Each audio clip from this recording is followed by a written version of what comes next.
Hello. This is going to be probably a little bit of a strange video. I'm sparing you having my ugly mug on here, but I wanted to explain some things, and this is the easiest way that I could think to do it. Um, this is going to go under the tab of why is this happening and why do I need to change. So a lot of things happened this year, 2025, looking at the 2026, that I want to go through so we understand each other. First and foremost, um, there is something in Medicare called the medical loss ratio. Believe it or not, there is a law that says that the insurance companies can only make 15% a year from their clients. So when you choose a carrier, Blue Cross Blue Shield, Univera, Aetna, United, Humana, I don't care who it is, let's say they get $1,000 a month to take care of your Medicare. Their only $1,000 would be $12,000 for the year. They can only make like $1,800 a year off of you. I know it doesn't seem like that, but that's really what the case is.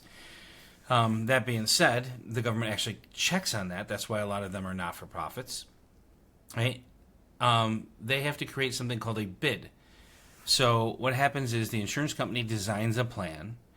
They design the plan hoping to attract you, that you will actually purchase the plan, but then hoping that you won't actually use it. That's their design. Attract but not use. Right? I don't like it, that's not right, but that's actually how this works.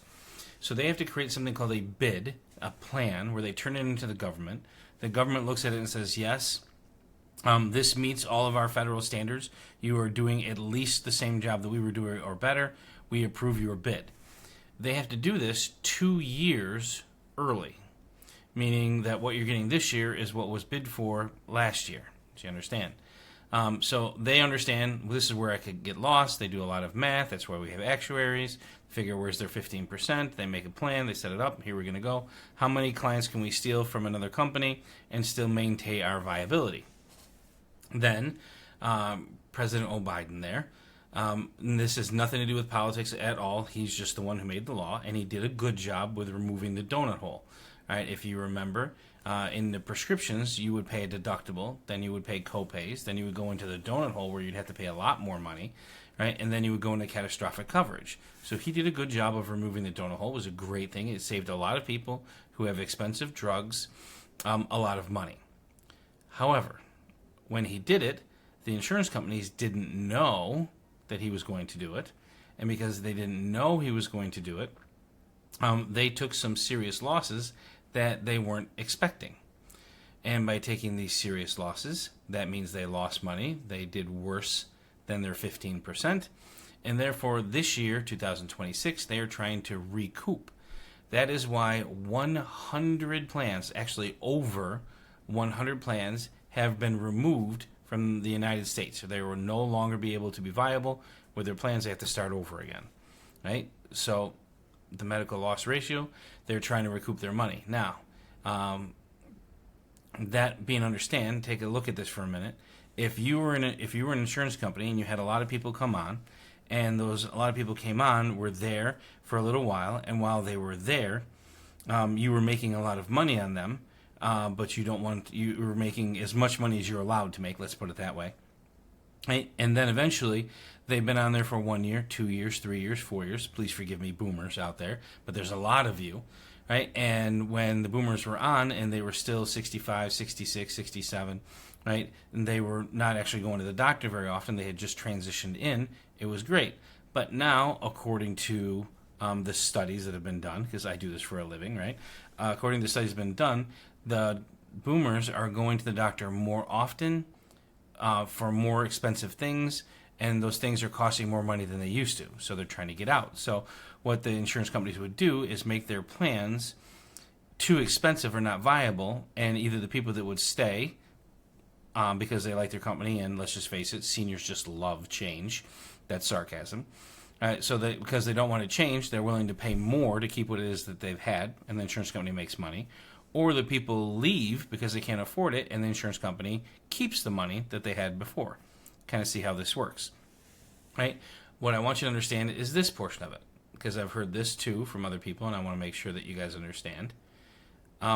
my commission as a broker is $25 a month, regardless of what plan you choose and what company you go with. I don't care if it's an expensive plan, if it's a cheap plan, if it's with Humana, Aetna, Blue Cross Blue Shield, United, I get the same $25.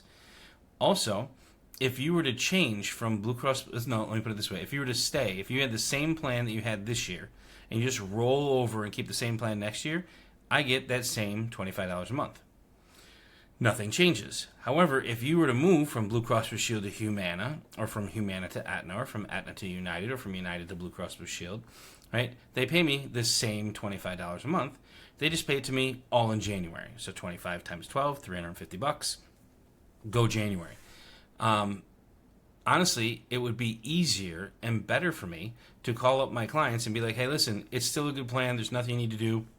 Just stay on this one for one more year. I don't have to do any paperwork. You don't have to do any paperwork. It's a 4-minute conversation. We're good. Well, this year, what they did is they discontinued all of those plans, which means that if I don't get to every single client, they will not have health insurance come January. They'll have Part A and Part B, but they will not have C or D. If you do not have C, it's not that big of a deal. If you don't have D, then you get penalized for the rest of your life for not having it. So I have to get to all of my clients, right, who need me in order to pick a plan or pick the right plan for them based on their prescriptions. So I want you to know this has nothing to do with me getting my commissions. I get the same either way. It has to do with me trying to get to you. Also, you can understand that there are going to be some companies that are coming in that are trying to steal clients, meaning this year some other companies that weren't doing so well are going to offer a better plan, hoping to steal them from Blue Cross Blue Shield, who's been the top rated plan in Rochester for like the last 3 years. Right? So they're going to offer a better plan to make you move. Blue Cross Blue Shield is happy to have you leave because you were going to cost them too much money, so they're going to keep the money that they have. You see, this is the game. It used to be with Aetna and with United. Then Blue Cross Blue Shield stepped in. So then it was Aetna and Blue Cross Blue Shield. Then it was United and Blue Cross Blue Shield. This year's probably going to be Humana and Blue Cross Blue Shield. Right? And they just kind of rotate around who's going to get the money so they can spread the risk. I don't like the game, but that's my job, is to help you dodge the bullet, because I don't want my clients to spend more than they need to for what it is that they need. All right, so we've gotten through these things. Next, and this is where I have to ask for an apology. I have roughly just over 2,000 clients. Last time I think it was like 2,300, something like that. I don't know. And in order for me to visit, talk with each one of my clients, even if it's only half an hour, right, it's almost not physically possible. This used to be where I had to go from October 1st to December 7th, because this is unprecedented. I have done this for 22 years, and there has never been a time where this happened like this. I usually can take half of my clients, or a good portion of them, and say, just keep your plan, roll over to the next year, and I'll go get the people whose plans are leaving or who need the help. This year I can't do that, so and because the government has never done this before, they've extended it from December 7th to December 31st. So we picked up an extra 3 weeks there, which is kind of nice. What I would like to do is sit down with every single one of my clients for an hour. All right, talk to you about what's going on with your life, share pictures of my kids and what's going on with their life, talk about what's going on at my church, and so on and so forth. I enjoy talking. Just ask my wife. However, this year I'm going to have to limit each conversation to 30 minutes as best I can. That's why I am trying to be efficient and be accurate with these videos. This is not how I would prefer to do things. This is just how things need to be done at the moment. That being said, different people have different buying methods. That's another reason why I'm doing this. If you've ever been in the grocery store and you've got that one person with a pack of gun, right, who's standing in the counter, and they're just going slow, looking for the coupon they have for the pack of gun. They can't find their card. They forgot their phone. They can't, and you're just like, listen, please get out of the way. I just have this one thing that I want to buy. I will pay the extra for what it is that you're digging for your coupon for. Some people are type A, and they just give me the facts, and I'll make the decision myself. You can do the paperwork. Some people want to sit down. They want to discuss, well, what about this, and what about that? Do you think this is better? What's wrong with this one? Other people kind of need to be just shown the differences and explain the vocabulary, and then they'll call back after they've thought about it, talk to their friends, research it online, watch some YouTube videos, and they say, okay, you were right, I'm going to go with this plan. Different people have different buying methods, right? So what I want you not to feel is this is my way of saying, please don't spend time with me. I would prefer that you would come in and sit down. If you are an educated client, if I can sit down and talk to you about all of your drugs, what's going on in your life, what are your ailments. Now remember, I cannot legally ask you how your health is.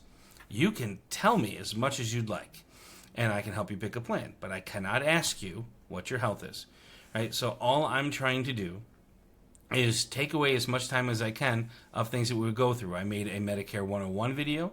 I'm making this video so you can understand why you have to change and the fact that you have to change or you will lose health insurance. So I'm trying to be efficient with my time. I want to be accurate when we get together. And I want to have a properly educated client, right, so that you know what it is that you have, you're comfortable with what it is that you have going into next year, and that you know that there are options to change mid-year. If somehow we do something, because these are all new plans, they're all new. I can't say, well, for the last 3 years, this plan has gone well. These are all new. So I can read them, I can tell you what it says, right, but we don't exactly know because they're all new. So we can change mid-year if we have to. Don't believe the commercials. If you couldn't change mid-year, I would have nothing to do the rest of the year. All right, so this is just a quick video for me explaining why this is happening. Yes, you do have to change, and I will help you do it, and to make this as efficient as I possibly can. So I am making appointments, 30 minutes. That means when our 30 minutes are up, there will be somebody probably sitting in the car in my waiting room going into the next appointment. So please, if you wouldn't mind, come prepared with the things that are listed here, with any change in your doctors, any change in your address, and a list of your prescriptions so I can look them up and make sure you're getting the right plan. Again, please forgive me. I don't want this to be this way, but if I help everyone and I don't get to people, I will feel bad that I didn't help people who needed it, whether they were shut-ins, people in a nursing home, or waiting for me to call them because they trust me. Please forgive me and help me to do the best job as helping you as I can. Thank you. Have a great evening.